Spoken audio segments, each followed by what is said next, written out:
नमस्कार, मैं हूं प्रदीप कुमार। आप देख रहे हैं पॉलिटिकल आइडिया। पॉलिटिकल आइडिया के आज के इस अंक में आप सभी दर्शकों का बहुत बहुत स्वागत है। मित्रों, ठीक 35 वर्ष बाद एक बार फिर बाबर केंद्र में है। उत्तर प्रदेश में जब भारतीय जनता पार्टी की पहली बार सरकार बनी थी, तो भारतीय जनता पार्टी की सरकार जो बनी थी 1991 में कल्याण सिंह के नेतृत्व में पहली बार बहुमत की सरकार बीजेपी की बनी थी। उसका कारण था बाबर। आज जो एक विराट स्वरूप बंगाल की राजधानी कोलकाता के ब्रिगेड ग्राउंड से निकलकर आया, सामूहिक गीता पाठ के माध्यम से, वो विराट स्वरूप 1990 वाला उत्तर प्रदेश की याद दिला रहा था। कई पात्र वही थे। वही साध्वी ऋतंभरा थी वहां, वही साध्वी ऋतंभरा जिसने कहा था सौगंध राम की खाते हैं हम, मंदिर वहीं बनाएंगे। वही साध्वी ऋतंभरा आज भी सामूहिक गीता पाठ का जो आयोजन बंगाल की राजधानी कोलकाता के ब्रिगेड ग्राउंड में हो रहा था, उसकी मुख्य वक्ता थी। अकेले नहीं थी साध्वी ऋतंभरा।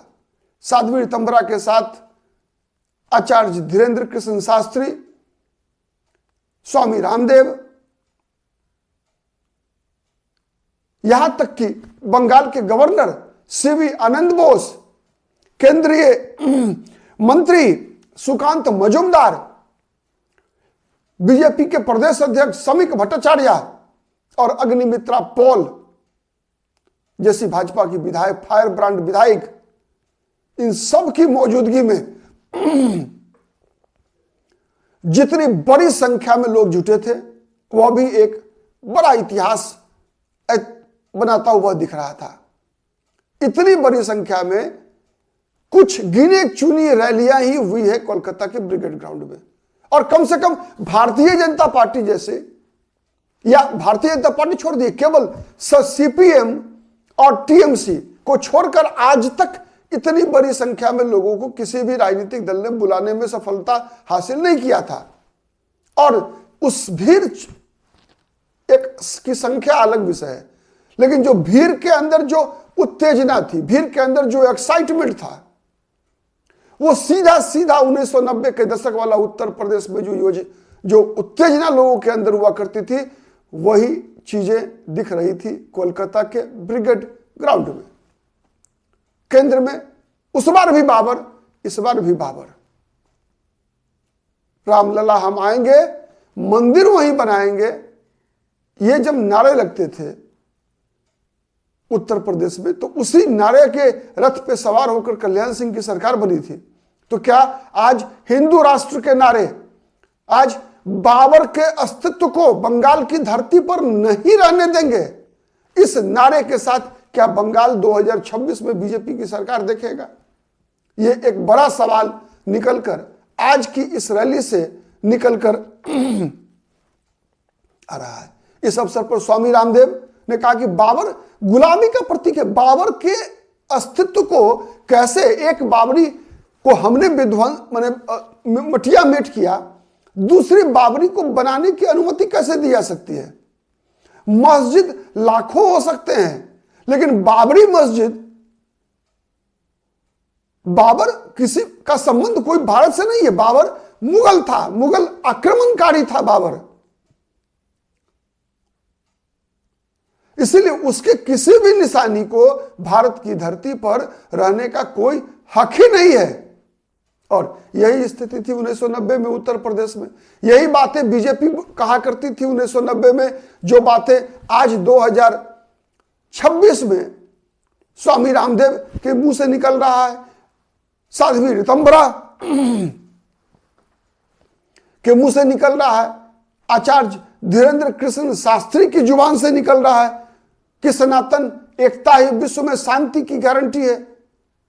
जब तक सनातनी एक नहीं होंगे, और कहीं ना कहीं सनातनी एकता की बात जब धीरेन्द्र कृष्ण शास्त्री कर रहे थे, तो वो कोट कर रहे थे बांग्लादेश में हिंदुओं की स्थिति को भी, कि किस प्रकार से बांग्लादेश में हिंदुओं की आज स्थिति हो गई।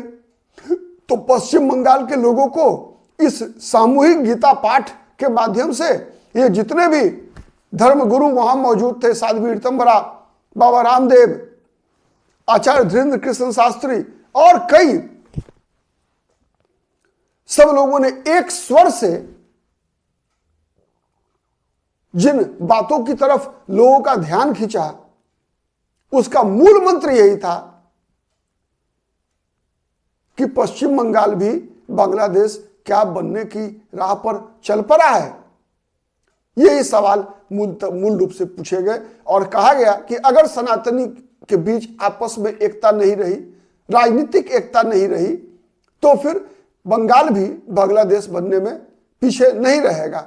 उदाहरण सबके सामने है, हुमायूं कबीर का उदाहरण उन्होंने दिया, फरहाद हकीम का उदाहरण उन्होंने दिया, ममता बनर्जी की उसमें भूमिका की तुलना मुलायम सिंह यादव से की जा रही है कि जिस प्रकार से मुलायम सिंह यादव वहां कहा करते थे उत्तर प्रदेश में कि परिंदा भी पर नहीं मार सकता, तो उसी भूमिका में आज ममता बनर्जी दिख रही है। तो ये सब बातें जब कहा जा रहा था, तो जैसे उत्तर प्रदेश में जय श्री राम एक युद्ध घोष बन गया था हिंदुवादियों के लिए, भारतीय जनता पार्टी के लोगों के लिए, ऐसे साधु सन्यासियों के लिए, उसी तरीके से बंगाल में नारा दिया है इन्होंने, कृष्णा कृष्णा हरे हरे गीता पाठ घरे घरे।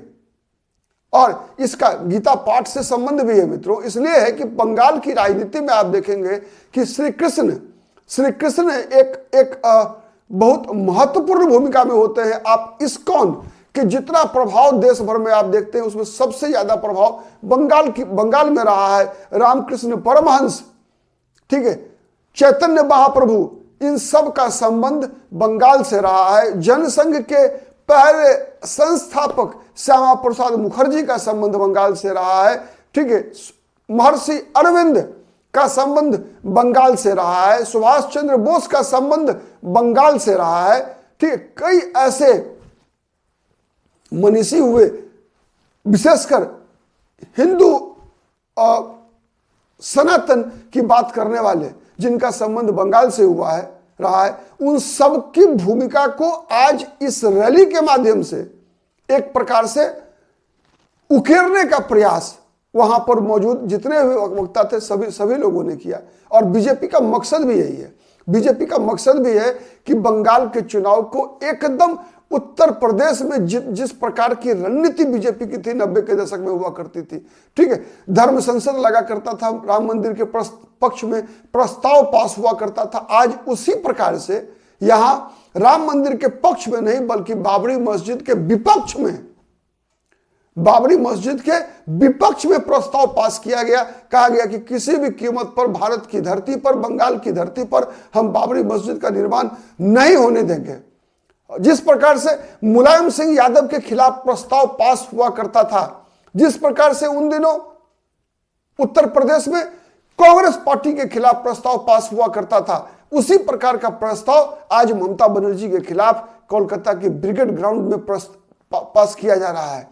ममता बनर्जी को उसी प्रकार से हिंदू हित विरोधी बताया जा रहा है जैसे 90 के दशक में मुलायम सिंह यादव को बताया जा रहा था।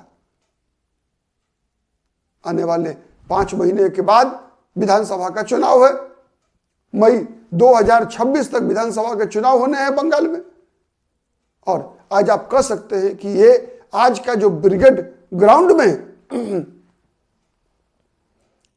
जो ये सामूहिक गीता पाठ का आयोजन था, तो गीता ज्ञान से शुरू हुआ बंगाल का चुनाव अभियान, ठीक है, सीधा 1990 वाला उत्तर प्रदेश का इतिहास दोहराने की तैयारी हो रही है। तो सवाल केवल इतना बचा है कि क्या 2023 मई बीजेपी का मुख्यमंत्री बंगाल को मिलेगा?